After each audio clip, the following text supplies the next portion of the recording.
Hello बच्चों, आज फिर मैं आपके सामने एक महत्वपूर्ण टॉपिक लेकर आया हूं जो कक्षा 12 वालों के लिए है, चाहे वो साइंस के हों चाहे आर्ट के हों।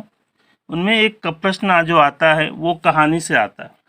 तो कहानी का जो प्रश्न है वो 5 नंबर का होता है। आपको सारांश लिखने के लिए आता है। तो मैं आपको शॉर्ट में एक सारांश जो पंचलाइट की है उसे सुनाता हूँ।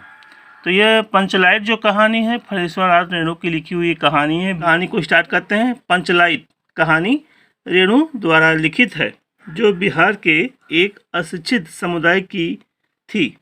गांव वालों ने रामनवमी के दिन, यानी गांव वाले जो थे, रामनवमी के दिन मेला से पेट्रोमैक्स अर्थात पंचलाइट, ठीक है, पेट्रोमैक्स अर्थात पंचलाइट खरीदा। उसकी विधिवत पूजा पाठ करा गया। गांव के सभी लोग वहां उसे जलता देखना चाहते थे, मगर किसी को उसे जलाना नहीं आता था।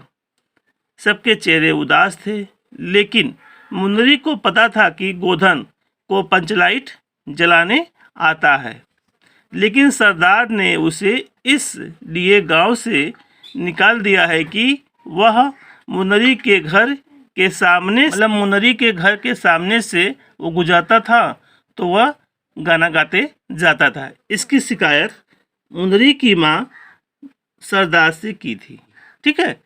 मतलब जो गोधन नाम का लड़का है वह मुन्नरी के घर से जब भी जाता था, दरवाजे से गुजरता था, तो वो गाना गाते हुए जाता था और सरदार उसे गांव से निकाल दिया था। मतलब इसलिए निकाल दिया था कि यह लड़का ठीक नहीं है।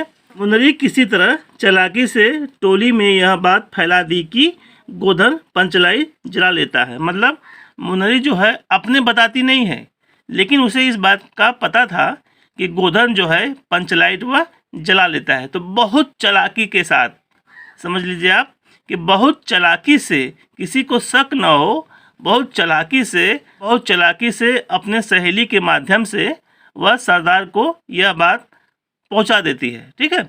आगे देखिए, सरदार सारे गिला शिकवा भुलाकर गोधन के पास गए। सरदार जो थे सारा गिला शिकवा भुला दिए और वह गोधन के पास गए और उसे वापस ले आए, ठीक है। किसको ले आए? गोधन को ले आए। गोधन पंचलाइट को जला देता है। महतो टोली में खुशहाली छा जाती है, ठीक है। मतलब पंचलाइट के जलने से ही महतो जो टोली थी उनमें क्या होती है? खुशहाली छा जाती है। सरदार उससे कहता है, मतलब किससे? गोधन से।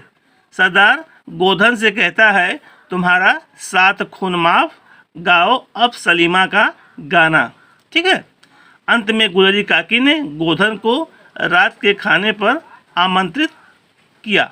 कहानी ऐसे समझिए कि बिहार राज्य के एक अशिक्षित समुदाय के लोगों ने पंचलाइट को खरीदा।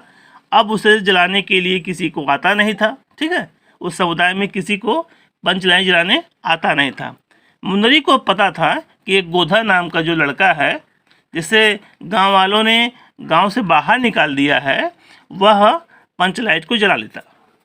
सब लोगों, जब यह बात सरदार को पता चली तो सरदार सारे गिला शिकवा भुलाकर, क्योंकि सरदार ने ही उसे गांव से बाहर निकाला था, वो इसलिए निकाला था कि मुन्नरी के घर से जब वो जाता था, गुजरता था, तो सलीमा का गाना गाते हुए जाता था, मतलब फिल्मी गाना गाते हुए जाता था। तब मुन्नरी की माँ ने उसकी शिकायत की सरदार से और सरदार उसे अपने टोली से, अपने गांव से बाहर निकाल दिया। तो सब लोग मिलकर गोधन के पास गए और उससे पंचलाइट जलाने को कहा। गोधन सारा गिला शिकवा भुलाकर वापस आ जाता है और पंचलाइट को जला देता है।